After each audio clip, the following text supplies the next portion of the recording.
Hey everybody, this is Brad from Johnson Small Engines, better known as the one-hand mechanic. If I can do it, you can too. Today we have here a Generac GP9200E. It's a 9200 watt running generator, and I'm going to, in my opinion, show you how to start it and also a couple tips about starting it. A lot of you guys might be here because yours won't start, and I'm going to show you that this actually came in. It only has 14 hours on it, and it was not running when it came in. And it actually did start up after I got the battery up and running. But let's go ahead and go over all the controls first, and then we will attempt to start this, and I'll show you what I found. I highly recommend going to the Generac's website to look up the operator's manual. Go to generac.com and you put your serial number in on your machine. You can find the owner's manual, and they give you all the specs on what everything is. I'm basically going to show you how to start it up and run it. You do have the gas tank up here. They only recommend like an 87 octane. Make sure you check this before you start the machine up. It does have a little gauge here, but within time, this gauge usually gets pretty cloudy. So obviously pull the cap off, check your tank, make sure you have enough gas. Make sure that you check the oil. And I did notice on this machine, since it's a newer version, now granted this is a 2026 year, I'm not sure exactly when this was built, but they're showing an oil cap down here also. And this almost looks like, to me, like it's a drain cap. Don't open that because you will lose all your oil. But this is the one, the orange one is the one you want to use when you check your oil. And the first thing you do before you do anything is check the oil, because these have low oil shutdown, which means that if the oil is low, it will not run. And as you can see by looking at this and looking right here, it's all the way up to the edge. And if you look on they have a little diagram right here. It's a very nice diagram. It shows the oil level right up to the edge of the engine, which is over here, right here. And we're good to go. So if you don't have it all the way up to the edge there, make sure you're also on flat level ground when you're checking the oil. But if it's not filled up all the way, the machine may have the machine does have a low oil shutdown on it, and it may not start because it'll shut the ignition off if it runs low on oil. So keep that in mind. We have a very small 12-volt battery here. Many of these machines come with these batteries, and they don't last very long. What you need to know up here as far as starting it is that we have the off and the run position, and this is a newer machine which has a push button to start on it. So before you start it, you want to make sure you go over here and just make sure your AC is in the off position. You don't have to turn that on until you're ready. This also has a CO sense, which means that it's a carbon monoxide detector built in, and they do have a couple different lights right here, and they will shine. If this is run indoors, it will shut down. It's a nice feature. I hope it lasts. I haven't seen too many problems with these yet. Hopefully it'll be okay, but do not run your machine inside. You're going to have it in a well-ventilated area outside. We're going to come around to, this is the engine side, and when you start this machine up, you can do it with a pull cord, and if it's in cold conditions, you may not be able to pull this cord fast enough. The engine has to spin a certain amount of RPMs to get electricity going to the spark plug, to get the spark. So sometimes it can be hard for people to pull this fast enough, especially in cold conditions. So that's why it's important that your battery is charged. And I'm going to show you a trick that you can do if the battery is not charged to get it to start. You have your fuel valve here, and they have off this way, and then on is straight up and down. Now, to me, on was always straight up and down like that. They're telling you on is like that. Either way works. All right, so if I put this down, it's going to run just fine that way, but just knowing that that is in the off position right there. You have your choke here, and this one actually has two different ways of choking it.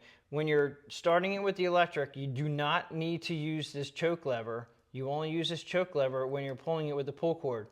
It has a choke, and I'm going to put a little marker up here, closed on this side or on, and then open on this side or off, because it's kind of, if you don't know what you're looking for, you don't know which way is on.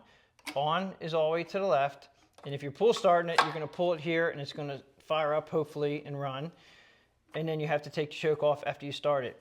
If yours, and I'm going to show you on top of this right here, you can see there's a little round circular.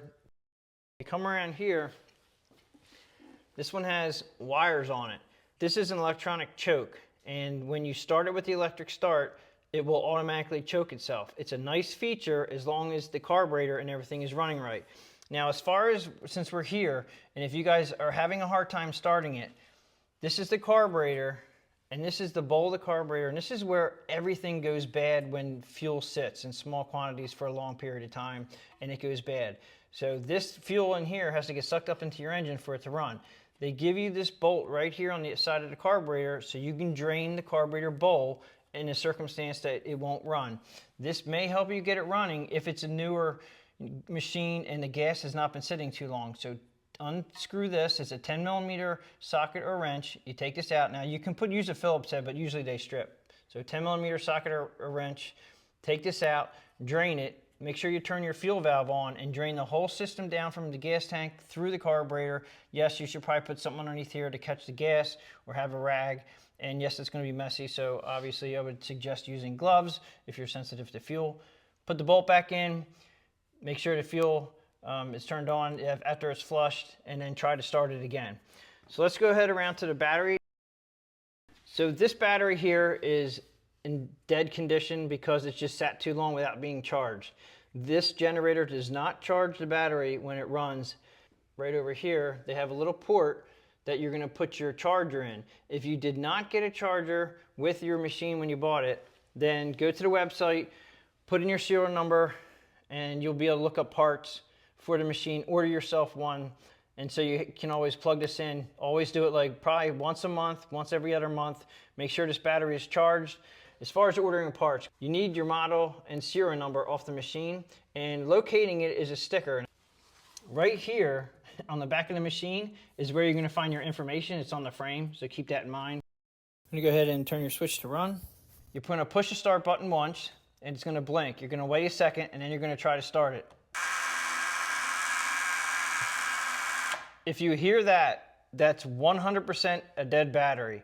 Or it's not quite dead because it's giving you juice, but it's not allowing it to go past the solenoid on the starter. You don't want to keep it going like that. Luckily, there's an off switch. You can just cut the power.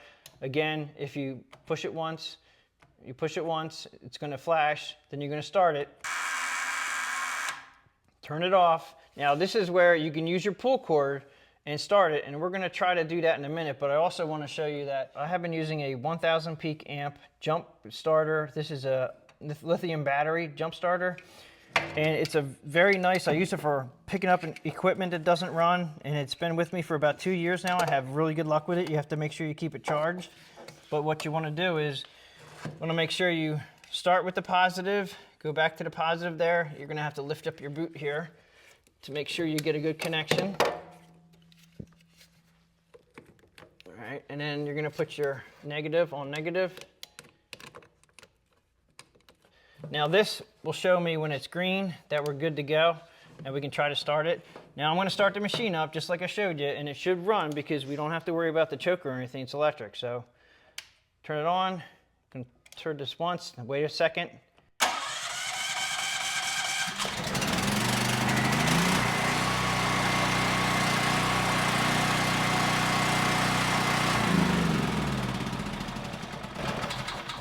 I'm not going to run it long just because of the fact that we're indoors, and it did start flashing green, but it went smooth green and you're good to go. So if you can keep your battery charged, it's going to help out a lot. But having a jumper pack, anything, a 12-volt jumper pack for a car will work.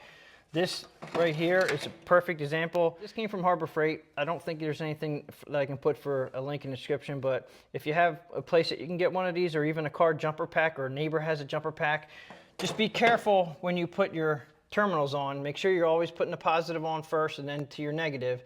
And if you're replacing the battery, make sure you remove the negative first, then the positive. But just keep in mind, keep it charged, and you should be good to go. I'm going to go ahead and show you how to start it manually. Okay, so we already had this running, and I'm surprised that actually with the fuel in the off position, it still ran just because we had fuel in the carburetor bowl. So it is important when you do go to store these, it is a good thing, a good habit to get into, to turn the fuel off like it is now, and then run it until the machine runs itself out of gas and stops. Just remember to make sure that the switch is in the off position when you're not using your machine. If you come out to your generator and this was in the on position and you wonder why the battery's dead, that may be it. If you drain the battery one too many times, your battery will not come back. So I'm going to go ahead and turn the fuel valve the way they want it, which is straight up and down. That's in the on position. We have a choke over here, which we're going to push it to the on position. We should be able to give this 1 or 2 pulls. It should start up, but you do have to remember, switch on, give it a pull or 2.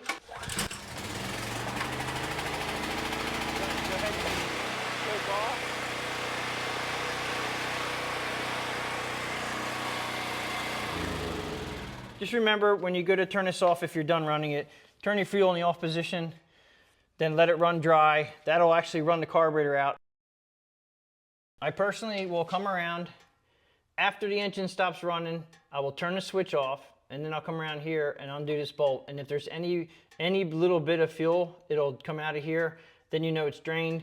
Put the bolt back in, tighten it up, you're good to go. So that pretty much wraps it up for how to start your Generac GP9200E. If you like this video, please give it a thumbs up. Please subscribe, share my channel with your friends, and I'll catch you guys in the next one.